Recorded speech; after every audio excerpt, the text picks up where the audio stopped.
I don't know the international game. I just want to know how the last 14 years have been for you personally.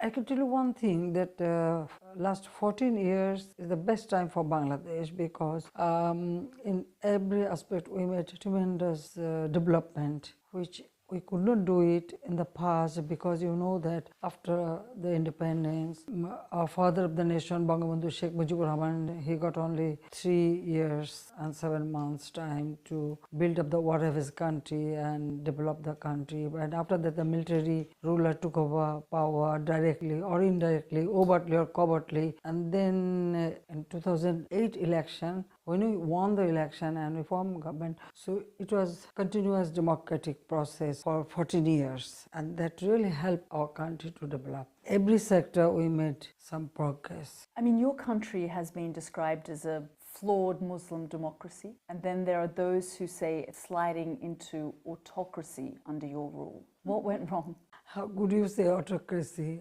In my whole life, I struggled for democracy. And our party, Bangladesh Awami League, we established democracy in this country. And before that, I told you that we had military ruled for 21 years, and then again military-backed government for another 8 years. That means altogether 29 years out of 50 years. So only this time, this 14 years, we had true democratic system and stability, and that's why we could make progress. Well, sanction and counter-sanction, this is some kind of game. Why then does the UN Human Rights Chief raise concerns about allegations of extrajudicial killings, forced disappearances, torture, cracking down on the press? I don't know. Actually, the allegation they brought, but they couldn't prove it that much. Well, some group, they mention a big number. Then when we inquire, it was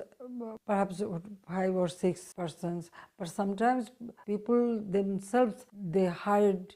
Actually, sometimes some people hide themselves because of different issues. But extrajudicial killing we never support. And in our country, I think, I don't know any other country they have these rules, but in our country the law is there. If there is anything doing wrong by our law enforcement agency, immediately we brought them book and they go for justice. So even any organization, if they have done any misdeed, immediately they get punishment. Why did the US impose sanctions then on one of your paramilitary organizations? That paramilitary organization was set up by the US. Actually, with their advice, it was established in 2004, and all the training, equipments, everything provided by US. And I feel that the way they trained them, now they are acting such a way. So how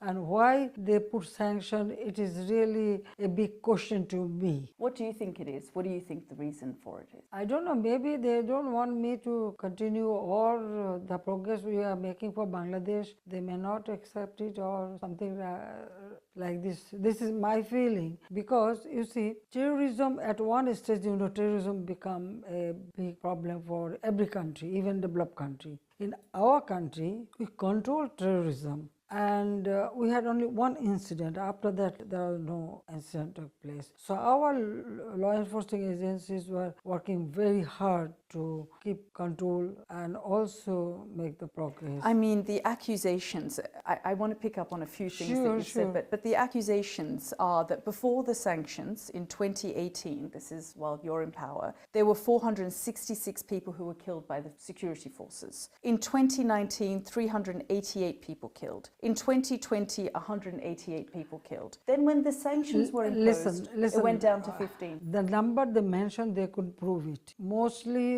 it was not that they were, killed by the law enforcement agencies, or because we wanted the evidences. Just send us, we will look into it. I mean, there are two whistleblowers from the paramilitary organization as part of a documentary that was done by DW who said that the orders come at the highest level, meaning you, to kill some of these people. This was a documentary that was done by a German organization. Well, how they made this organization, I don't know. But what is happening in America, you can see.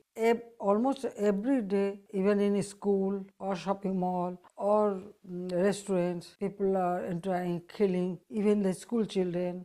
Then other common people been killed by the either law enforcement agencies or the armed cadres. I think US should look into that. That in their country, what is the situation? They should save the children's life. They are not taking care of that, their own people.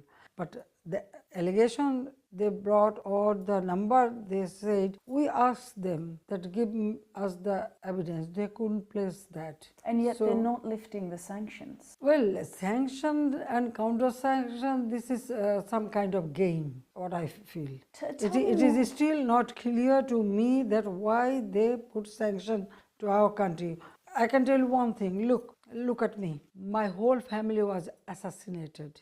My father, he was the then president of the country. Then my mother, my three brothers, the younger one was only 10 years old. My two sisters, and so altogether 18 members. Those killers, they got indemnity. That means you cannot punish them. I had no right to ask for justice. I couldn't file any case against that. That time they didn't put any sanction. Rather, still one killer, he took shelter in America, US. Time and again I am asking or requesting the government or the president, directly I send letter to them. Why do you think they're not listening to I don't know. Well, that is the big question, that why they put this sanction.